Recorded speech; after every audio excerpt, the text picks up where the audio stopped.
ঘড়িতে বাজে এখন সকাল 10:30 আর বর এদিকে রেডি হয়ে গেছে ডিউটি যাওয়ার জন্য। হাই হ্যালো নমস্কার, আমি প্রিয়া। আমার নতুন আরেকটা দিনের গল্প শেয়ার করতে চলে এসেছি। সকালে সব রান্না আমার শাশুড়িমা করলেও বাকি কাজগুলো আমিই করি, তাই ও ডিউটি চলে যাওয়ার অপেক্ষাটা আমি করি। ও ডিউটি চলে গেলেই আমি সব কাজ সেরে ফেলি তাড়াতাড়ি করে।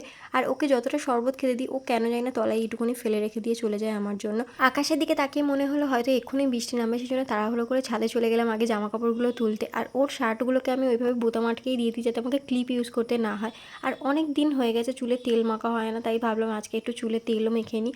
পাশের বাড়ির কাকিমা আজকে একটু সেলাইয়ের কাজ দিয়েছিল, তো ভাবলাম যে এটা আর ফেলে রেখে কোনো লাভ নেই, অল্প একটুখানি কাজ তাড়াতাড়ি করে এটা করে নিই। তাই স্নান করে এসে সেলাই করতে বসে গেলাম। মাঝে মধ্যে আমি টুকটাক একটু সেলাই করি, নিজের জিনিসগুলো করি আর পাশের বাড়ির কেউ দিলে একটু করে দিই। কলেজে পড়াকালীন আমি খুব শখ করে সেলাইটা শিখেছিলাম, আর তারপরে ঠাম্মি এই মেশিনটা কিনে দিয়েছিল। মাত্র 3 থেকে 4 মাসের মতো আমি বেসিক ক্লাসটা জাস্ট নিয়েছিলাম, জাস্ট অল্প অল্প করে সব কিছু শিখেছিলাম। তারপরে নিজে হাতেই সব কিছু করি। মাকে নিয়ে একটু ব্যাংকে গেছিলাম অ্যাকাউন্টে ফোন নাম্বার চেঞ্জ করানোর জন্য। আমার মাকে দেখছো এখনও পর্যন্ত মাথায় ঘোমটা দিয়ে হাঁটে, আর আমি এদিকে ঘোমটা তো দূর কি বাদ, শাড়ি পরাই ভুলে গেছি।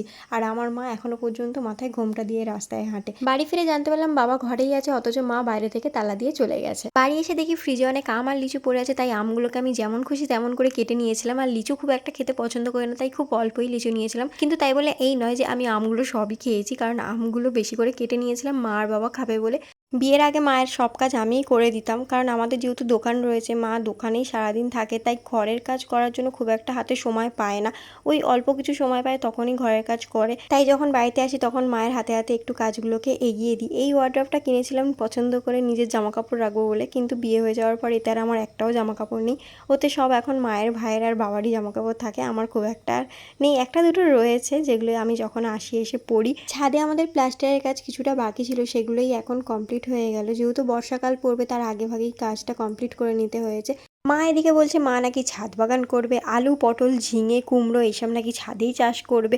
জানি না কবে করে উঠতে পারবে। মাকে এদিকে বলছি ও মা, তুমিও কি ভাইয়ের বিয়ের পরে কুটনি শাশুড়ি হয়ে যাবে নাকি? মা বলছে হ্যাঁ হতেই পারি, কুটনি শাশুড়ি তো এখন ট্রেন্ডে আছে না। যাই হোক, আমার মা সারাক্ষণ আমার সাথে মজা করে। আমার বাড়ির পিছনে দেখো যে পানা পুকুরটা দেখছো, আমার শ্বশুরবাড়ির পিছনে সেম ওরম পানা পুকুর রয়েছে। আমার মা এখানে ঘোমটা দিয়ে দাঁড়িয়ে আছে কেন জানো? বলছে আমার একটা ছবি তুলে দে, তাও নাকি মাথায় ঘোমটা দিয়ে। কোনো মানে হয়? আচ্ছা, যদি এই ফড়িংটার মতো আমাদের লাইফটা হতো কি সুন্দর না? টেনশন নেই, হেডেক নেই, একটা দড়ির উপরে বসে আছে দেখো। আমি দেখছিলাম মায়ের থেকে আমি ঠিক কতটা লম্বা হয়ে গেছি, আর এবার আমাকে বাড়ি যেতে হবে, তার কারণ না হলে শাশুড়ি মা আমার ওপর আবার রেগে যাবে। আর শাশুড়ি মাকে রাগিয়ে বা চটিয়ে কোনো কাজই হয় না। আর আমার মতো ভালো বউয়েরা জানে যে শাশুড়ি মাকে কীভাবে হাতের মুঠোয় রাখতে হয়। চলো টাটা, দেখা হচ্ছে পরের ভিডিওতে।